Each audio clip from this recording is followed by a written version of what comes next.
The following is a video clip from the Fascist Maxims podcast, where Marshall Ironsides and myself recommend books for people who are new to or curious about fascism.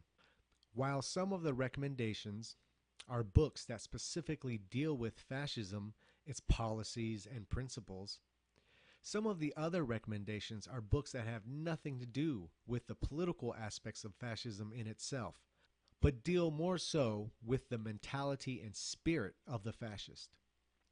Because it is often left out by the non-fascists when they describe fascism, people overlook the fact that fascism is driven by the metaphysical, a belief in a greater man and thus a greater society. Fascism is simply the tool to obtain that ideal. Now, of course, what is quote-unquote greater is subjective. So it is important, if someone wants to identify with the politics of fascism, that they also identify with the virtues promoted by fascist after fascist. While the policies and religion differed country to country, the spirit was the same. A fanatical drive and a belief that promoted a better man and society.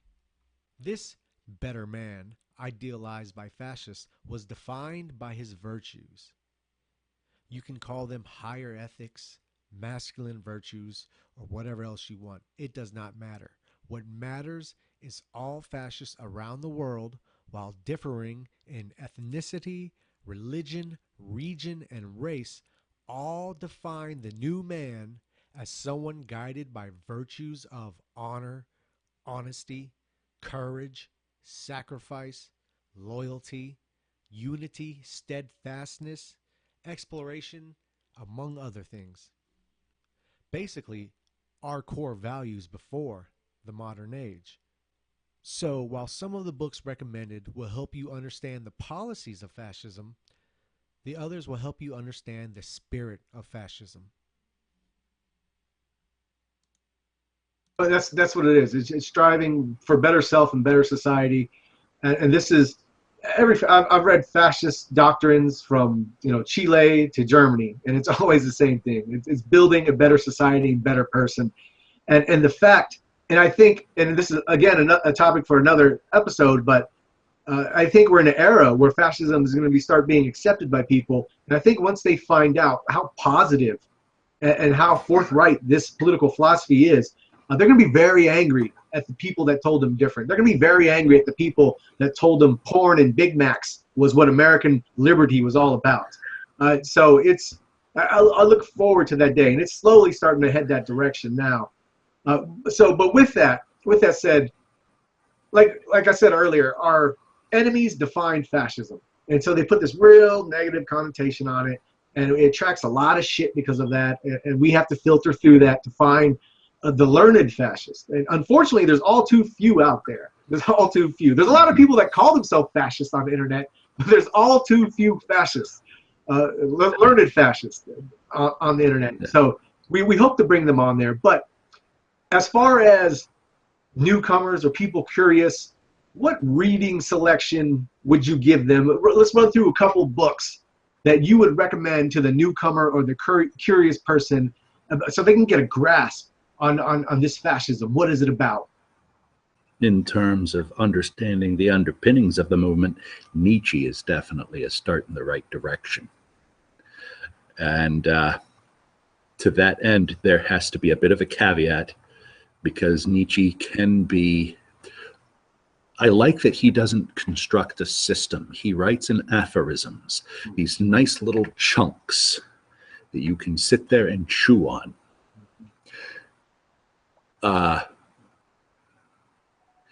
But you have to be very careful, because he really enjoyed being obscure sometimes. But he was a start. Also, I would suggest not all the dialogues of Plato, but snippets. Like, find a good sampling, that whole Socratic method of dialectics and the idealism, because again, it has to be stressed that this movement deals in ideals and taking those ideals and finding the best way to bring them into human cultural manifestation. Joseph Campbell, the great writer of comparative myth, he died unfortunately in 1989. He is famous for a series of interviews he did in 1987 called The Power of Myth. Great writer. He would totally disagree with us, by the way, but you know, on fascist principles, but that's his problem. I think, and this is a strange one, but Moby Dick. No, I see why. I see why. Believe me. It's encyclopedic, but it is spiritually encyclopedic. It just, all the great fascist themes are there. The understanding of destiny, the ideas that you have to be. Ahab didn't care what he was up against. He went in, knew he was licked, and he went in just the same. He had a great cause. He had a great cause, and he had to achieve it. Yeah, yeah, and so there's that. Matter of fact, he was fanatical in his great cause, which fanaticism is much welcome. Oh yeah, absolutely, absolutely. You know, there was the great scene at the beginning of the quest where he has the harpooneers bring up the bottoms of their harpoons and they put rum and then a drop of his blood, and he has them all drink death to Moby Dick. You know, the willing to just lay it all on the line, and that's one of the things that I admire about Hitler.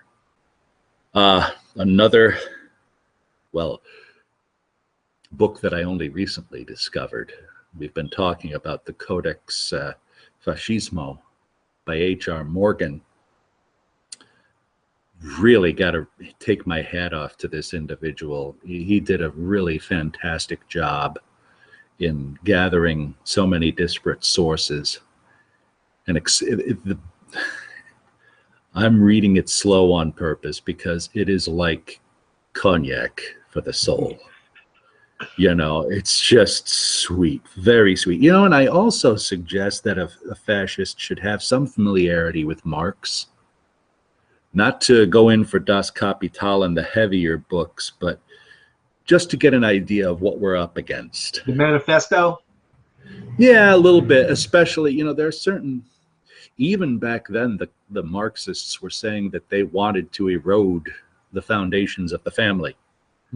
And I published on my blog this past week, not to plug or anything, but I can't remember her name, but she's a transgendered or a lesbian or thing or Zer or whatever it is they want to be called now.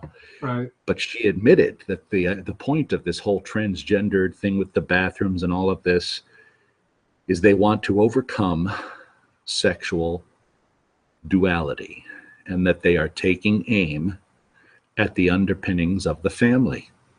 If they can get everybody jumbled up in their mind about gender, then the state can step in and say, well, then we'll just raise the children, thanks. Just like 1984 or Brave New World. Which both, okay, there you go right there. There's two books that have to be on the list. 1984, and especially, I think, Animal Farm. Because anybody who is contemplating a move into communism should understand that there is a movement that is looking to betray you from the word go. And history bears us out on that one. I saw what you've talked about on a number of occasions on YouTube. Oh, I watched somebody literally said, well, I watched this video. Guess I'm a fascist now.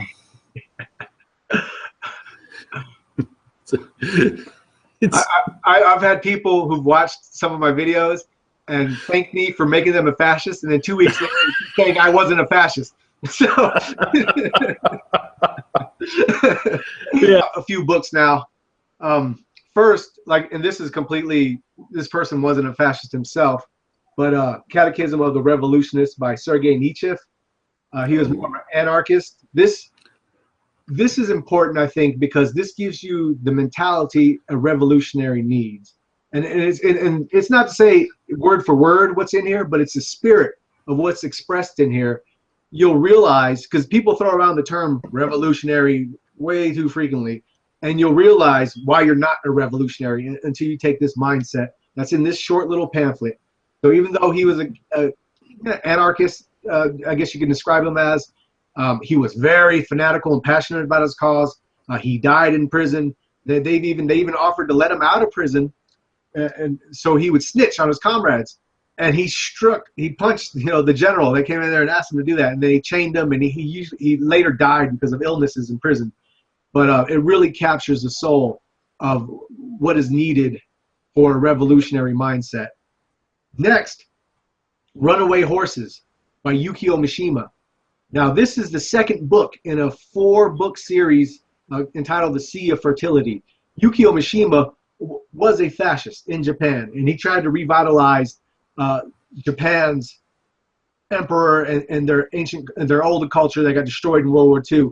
And he eventually committed self-suicide, seppuku, on himself. The last person to do that, yes. A very beautiful man, very beautiful. All 4 books is great, but Runaway Horses is something you can read without reading the rest of the books involved, and you can completely get the message. It stands on its own. It's all about youth, fascistic youth, trying to revolutionize and destroy and get the capitalists and Japan being westernized, trying to kill and get them out of Japan. And it's beautifully written, and there's a beautiful spirit caught in the book, and it's definitely a must read. It'll put hair on your balls. Runaway Horses. Now, the most powerful book I've read, and I agree with you, as far I wouldn't lead a new coming fascist to Mein Kampf, but it had the most impact on me. But the most powerful book I've ever read was For My Legionaries by Cadriano from the Iron Guard. I even have the shirt on. I mean, he was a fascist in Romania.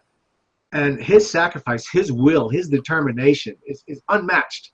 And the tragedy of his death and how it happened, and the torture and the slow decay that took place, he was a hero. Oh, he's a hero and a martyr. And his name is mentioned all too little. But this is the most powerful book I've ever read. It brings me to tears. Every time I read it, I'll sit there in tears reading it. And I have pictures of him on my wall here.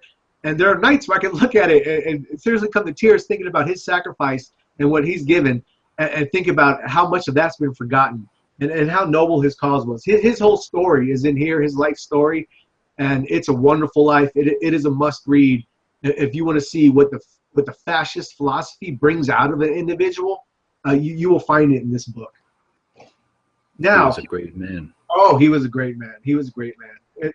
Now, like you said, H.R. Morgan, I hope to get him on the show. I'm trying to get in contact with him, get him on the show, because both of them, parts 2 and 3, and parts 4, 5, and 6 here, the Codex Fascismo, and this is Fascism in a Total Society, and this is Fascism, Integralism in the Corporative Society, and these are a godsend. What he has done, for a long time I was looking up material on the Brazilian integralists, and it was hard to find. And it was a term I liked.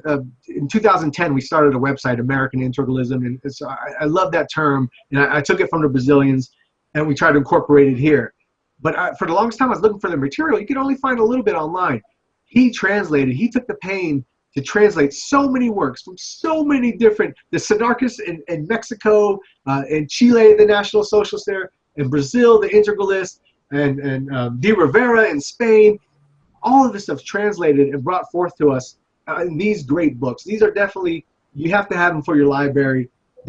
You will get a full understanding of the fascist philosophy when you see it spring up in different parts of the world organically and the same. Now, the last two, The Doctrine of Fascism by Mussolini, it's important. It's a quick read for any newcomer, and it speaks of the fundamentals of fascism. But the most important, if you're only going to pick up one book about fascism, and that's all the time you have, that's all you can dedicate to it, It's the origins and doctrines. That's of who I say is Giovanni Gentile, who I'm often corrected as Gentile, but but this this is the book. My whole fascist philosophy video was based off of this book. This probably goes deeper into the philosophical aspects of fascism than anything else I've read. He puts it out there and forward. He was the intellectual. He was the thought. He was the action. Okay, so he was able to manifest it into real life. He was the one that created it, made it sound beautiful, and you need to read it. This is the book for any person curious about fascism or any newcomer to fascism. This is definitely the book to check out if you can only do one. I just thought of two others. One was Sun Tzu's Art of War. The other book you mentioned, Japanese fascism, Hagakure. Oh yes, oh yes, yes. Yeah, Hidden by Leaves, the book of the samurai code. Yeah. When do you remember the Way of the Samurai? The Way of the Samurai? Yes. You talking about the film? No, oh no, the saying in the Hagakure, the way of the samurai is death. It's the way of death. Yes. Precisely. Yes. Oh. And fascism is in a lot of ways a path of death, but not in the sense of building concentration camps, but you and I would not be where we are today if we hadn't died several times over. Yes. Yes. A fascist does die to himself on a regular basis. He has to.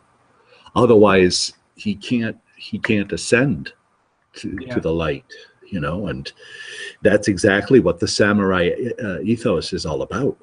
Yeah, there's a great saying. There's a great quote in there that says, when the option is between life and death is 50-50, choose death. And that's been my life motto. That's been my life. It's always go forward. When it's there and you don't know if you're going to survive or not, just go forward. Just go. Right. Another fascist, Ezra Pound, said, if a man is not willing to take risks for his beliefs, either he's no good or his beliefs are no good. And it's in the fascist mindset. It's always, we believe this, we must go forward, we must promote it.